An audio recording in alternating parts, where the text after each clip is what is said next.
Hola centuriones, nos vemos una vez más en el canal y esta vez pues vengo por el tema del tutorial o los tutoriales que está creando Iván Gallego, nuestro Berserker. Bien, como sabéis, el primer tutorial salió en el canal de Hans, un tutorial en el que explica las partes o los componentes del juego de Onus y que podréis ver o podréis ver, acceder, si no lo habéis visto todavía, en este puntito, esta rayita que os va a salir aquí, ¿vale? Ahí tendréis un enlace para poder acceder, ¿vale? El segundo tutorial fue en el canal de Santiago, Onus Battle Report, ¿vale? En el de Hans era el ermitaño lúdico, que no lo había dicho, ¿vale? Pues en el de Santiago, en Onus Battle Report, que también lo voy a colocar aquí, ¿vale? Para que podáis verlo. Y en él, pues, se habla de cómo crear el ejército, ¿vale? Referente a los puntos generales y demás. También se habla sobre las condiciones de victoria y, eh, bueno, y el despliegue.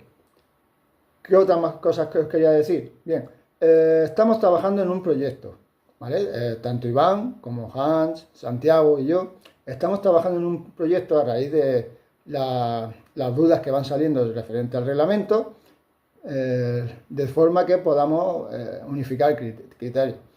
Bien, todo esto siempre con la colaboración de Luis, el creador del juego, ya que si no estaríamos, bueno, pues poniéndonos un poco en su contra, ¿no? Y tampoco se trata de eso, sino de unificar criterios. Y de hacer una cosa, hacer que las partidas sean más agradables, ¿vale?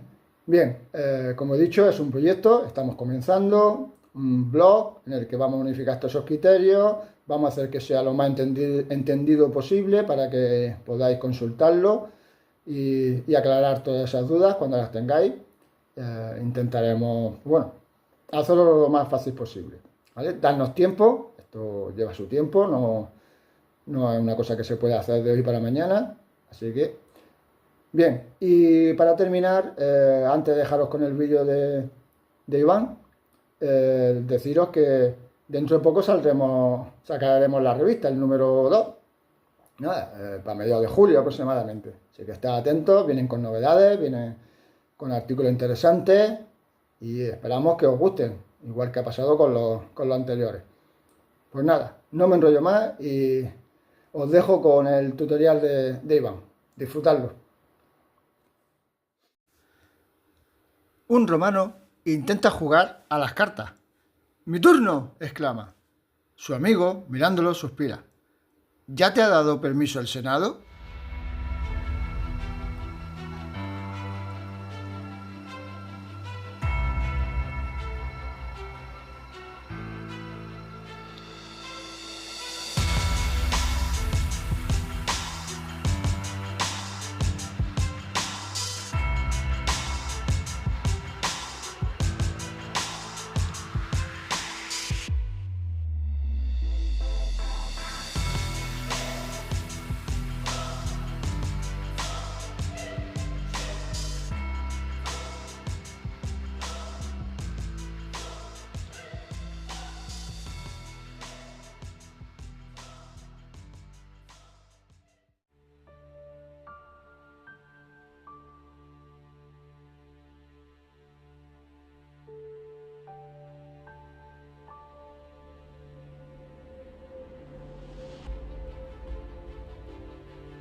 Bienvenidos al tercer capítulo del videotutorial para aprender a jugar a Onus. En el capítulo anterior pudimos ver cómo se prepara una batalla creando sus ejércitos y pactando las condiciones de victoria, para finalmente desplegar las unidades seleccionadas en el campo de batalla. Tras haber establecido qué general jugará primero, explicaremos cómo funciona la mecánica básica del juego Onus. El juego Onus funciona por turnos alternativos. Primero juega un jugador y después su rival. Al jugador que le toca jugar se le denomina jugador activo, y en su turno deberá seguir una secuencia que se desarrollará en una serie de fases. Deberá realizar cada fase de su turno en el orden correlativo, no pudiendo jugar la siguiente fase hasta terminar la anterior. La primera fase es la fase de activación. En esta fase el jugador activo juega todas las cartas de acción que desee de su mano, aplicando las órdenes, situadas en la parte superior de estas cartas, para activar unidades y marcarlas con su marcador de unidad activa y aplicar efectos especiales. Las unidades activas serán las que durante el resto del turno podrán moverse y disparar. La siguiente fase es la fase de movimiento. En la fase de movimiento podemos mover las unidades activas y dará paso a la fase de disparo. En la fase de disparo, las unidades activas, con capacidad de lanzar proyectiles, podrán realizar un ataque a distancia. El siguiente paso es la fase de hostigadores. En la fase de hostigadores, las unidades con la capacidad especial de hostigadoras podrán utilizar los puntos adicionales de movimiento no usados en la fase de movimiento. Es decir, pueden fraccionar su movimiento antes y después de los ataques a distancia. La siguiente fase es la de combate. En la fase de combate se resuelven todas las batallas de las unidades trabadas en combate, tanto de las unidades activas como de las que ya estaban en combate en turnos anteriores. El jugador activo decide el orden. Siguiente fase, huida. En la fase de huida, las unidades propias que estaban en huida en turnos anteriores realizan un chequeo de moral. Si lo superan, se reorganizan y dejan de huir. Si no, continúan su movimiento hacia la retaguardia. Y así damos paso a la última fase. La última fase es la fase de fin de turno. El jugador roba cartas de acción. Posteriormente verifica que el número de cartas de su mano no excede del liderazgo de su general, descartándose cualquier exceso. Una vez acabado el turno de un jugador, se pasará el turno al otro jugador, alternándose ambos, hasta que la partida finalice.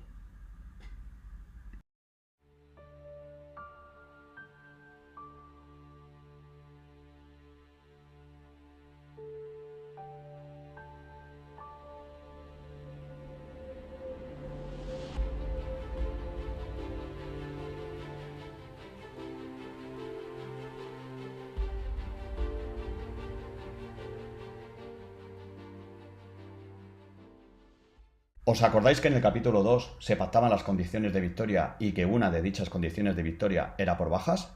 Pues bien, si se juega con la opción de victoria por bajas, se verificará en este momento el volumen de bajas del jugador activo. Si se dan las condiciones, se realizará la tirada de dados de chequeo de liderazgo del ejército del jugador activo. Si se falla, habrá perdido y la partida finalizará en este momento. Cabe recordar que si cuando se realiza el chequeo de liderazgo el general ya está herido, se pierde automáticamente la partida. Como ya hemos mencionado, en la fase de activación es donde se jugarán las cartas de acción y donde se ejecutarán las órdenes.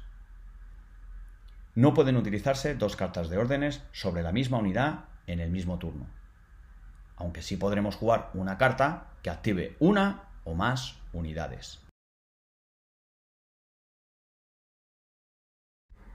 Las cartas de acción con órdenes que activen unidades podrán jugarse sobre unidades que podrían tener distintos tipos de estados. Uno de estos estados es que estén trabadas en combate. Si juegas una carta que activa una unidad que está trabada en combate, dicha unidad podrá moverse o cambiar de orientación durante su fase de movimiento. En caso de que no actives una unidad trabada en combate, ésta tendrá que combatir de igual forma.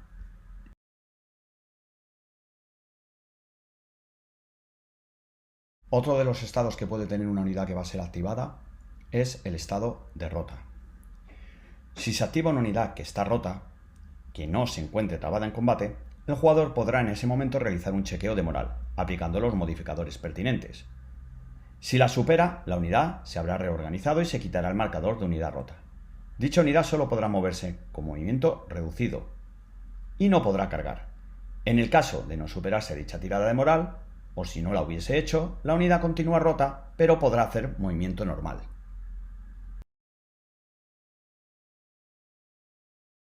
Finalmente, tenemos las unidades en estado de huida. Al activarse una unidad en huida, que no esté en combate, se realiza inmediatamente un chequeo de moral, aplicando los modificadores pertinentes. Si se supera, la unidad se recupera, se retiran los marcadores de huida y unidad rota. El jugador podrá cambiar su orientación. Luego se retira el marcador de unidad activa, ya que esta unidad no podrá moverse ni combatir en este turno. No hay penalización por fallar la tirada de moral. Podrá intentar recuperarse de nuevo en la fase de huida.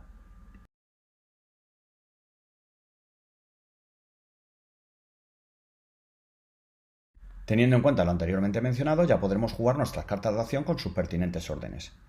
El jugador que posea el turno o jugador activo podrá jugar tantas cartas de acción de su mano como desee. En esta fase solo se tomarán en cuenta las órdenes, que están en la parte superior de las cartas de acción. Y los eventos de la parte inferior de la carta se ignorarán. Prestaremos atención a los iconos de las órdenes. Si estos iconos son de mando, moral y salud, se aplica directamente su efecto.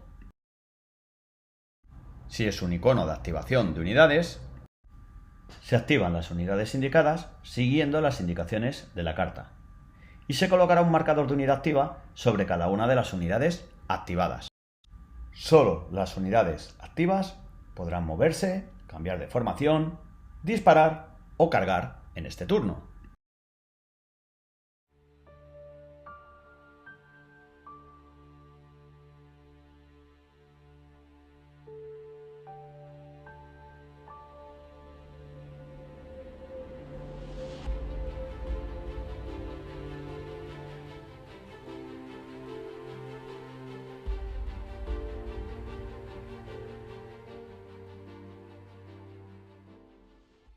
Bien, vamos a explicar cómo funciona la fase de movimiento.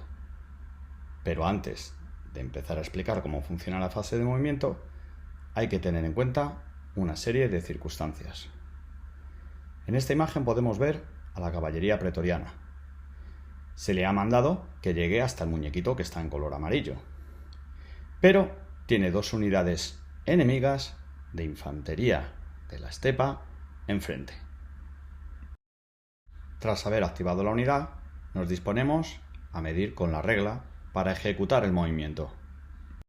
Lo primero que tenemos que tener en cuenta es que no podemos atravesar unidades enemigas, ni siquiera parcialmente. Por contra, las unidades amigas o aliadas sí que nos dejarán pasar, a excepción de aquellas que tengan una formación especial. En esta imagen, la caballería pretoriana pasa a través de la primera unidad de legionarios, pero no a través de la segunda, ya que ésta tiene una formación de escudo. Por otro lado, si somos nosotros los que tenemos la formación especial, no podremos atravesar ni una ni otra, aunque ellos no tengan formación especial. Tampoco podremos atravesar unidades que estén trabadas en combate. En este caso, los legionarios están trabados en combate con los espadachines partos. Otra circunstancia en la que no podremos atravesar unidades amigas es si esa unidad es una unidad de elefantes en huida. Si una unidad está en huida, ergo también rota, podrá atravesar a una unidad amiga. Pero al hacerlo, le transferirá su estado de rota. Si está solo rota, sucederá exactamente lo mismo. Podrá atravesarla, pero la dejará en estado de rota. En este caso es la caballería pretoriana la que atraviesa la unidad que está en huida. Sucede exactamente lo mismo. Al atravesar una unidad que esté en huida, se nos transfiere el estado de unidad rota. Si atravesamos una unidad que no está en huida, pero está rota, igualmente se nos transfiere su estado. Así que, recuerda, muy importante, una unidad con formación especial ni atraviesa ni puede ser atravesada. Y una unidad rota, si atraviesa o es atravesada, siempre transfiere su estado. Por último y para terminar, hablaremos del solapamiento. Cuando una unidad termine su movimiento, no puede quedar ni encima ni debajo de otra unidad, sea amiga o enemiga. Deberá terminar su movimiento antes de quedar solapada. Ahora bien, si son dos unidades amigas y han sido las dos activadas, podemos terminar nuestro movimiento provisionalmente encima de la unidad, siempre y cuando posteriormente la otra unidad se mueva, quedando totalmente separadas y no solapadas.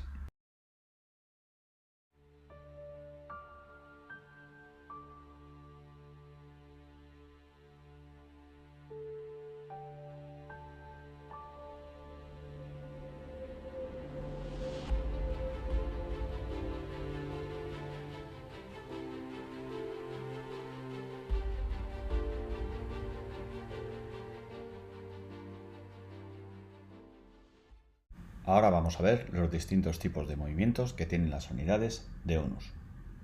Las unidades de ONUS pueden realizar 3 tipos de movimiento, cada uno de los cuales tienen ventajas y limitaciones. El primero de los movimientos que podemos ver es el de movimiento normal. Otro movimiento es el de marcha forzada. Y finalmente tenemos el de movimiento reducido. Vamos a ver las peculiaridades que tienen cada uno de ellos.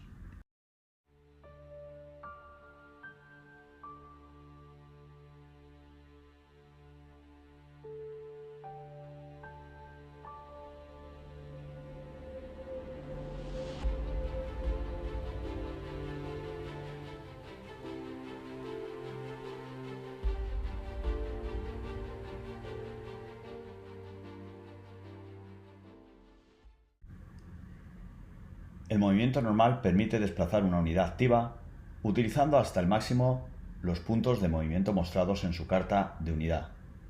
Podrá mover hacia adelante tantas unidades de distancia como puntos de movimiento tenga. Además, podrá girar hacia adelante hasta un máximo de 90 grados. Usando como punto de rotación cualquiera de sus esquinas. Al hacer los giros, debe respetar las reglas descritas para atravesar unidades y solapamiento. Cada vez que gire, gastará un punto de movimiento o una unidad de distancia. Si se gira varias veces, se hará siempre hacia el mismo lado, es decir, girando sobre la misma esquina y en el mismo sentido. No se permite el zigzagueo de forma continua. Sí podemos zigzaguear si alternamos giros con movimientos rectos. En el ejemplo de la imagen, la caballería pretoriana se dispone a vadear el riachuelo. Hace un giro a la derecha, mueve una unidad de distancia y luego realiza 2 giros a la izquierda. Las unidades que realizan un movimiento normal pueden posteriormente realizar una carga.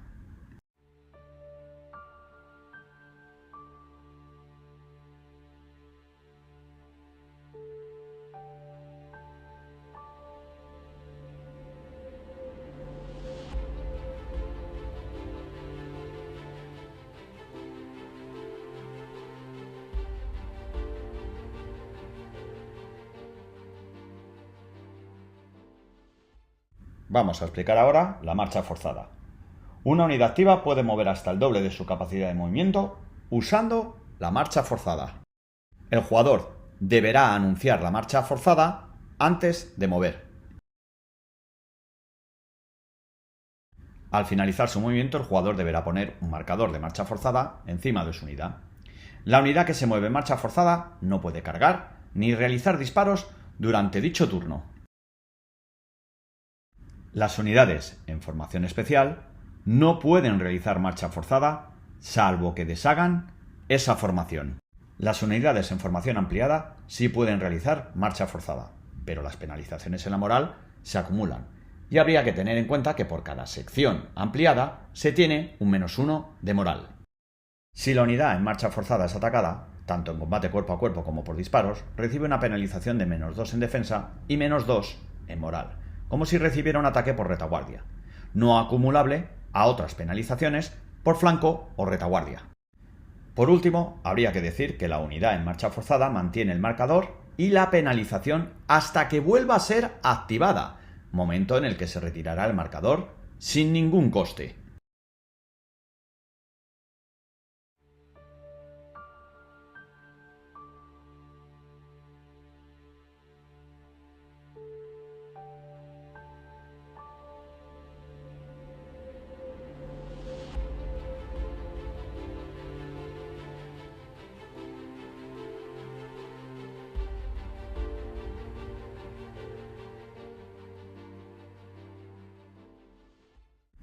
Por último tenemos el movimiento reducido. Se realiza movimiento reducido cuando las unidades realizan maniobras especiales que implican un costo de tiempo adicional o un movimiento particularmente complejo que las hace moverse más despacio o bien se han reorganizado este turno. Las unidades en movimiento reducido disponen de solo la mitad de su factor de movimiento. Por ejemplo, una unidad de 5 UD o unidades de distancia dispondrá de un máximo de 2,5 unidades de distancia.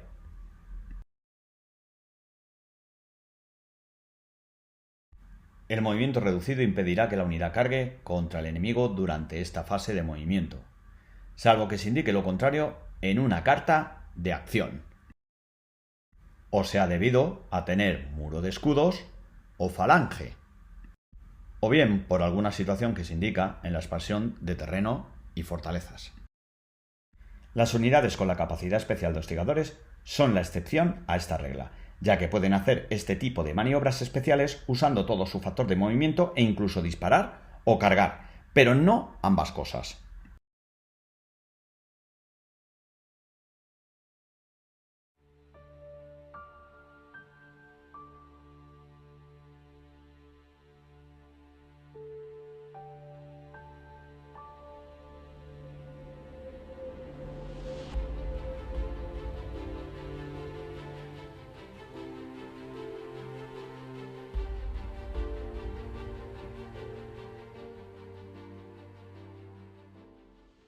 Y hasta aquí el capítulo de hoy, donde hemos podido ver la secuencia de turno, la fase de activación, fase de movimiento y los 3 tipos de movimientos que se pueden realizar en esa fase. En el próximo capítulo veremos las maniobras especiales y algo más. Un saludo desde la Tetrarquía.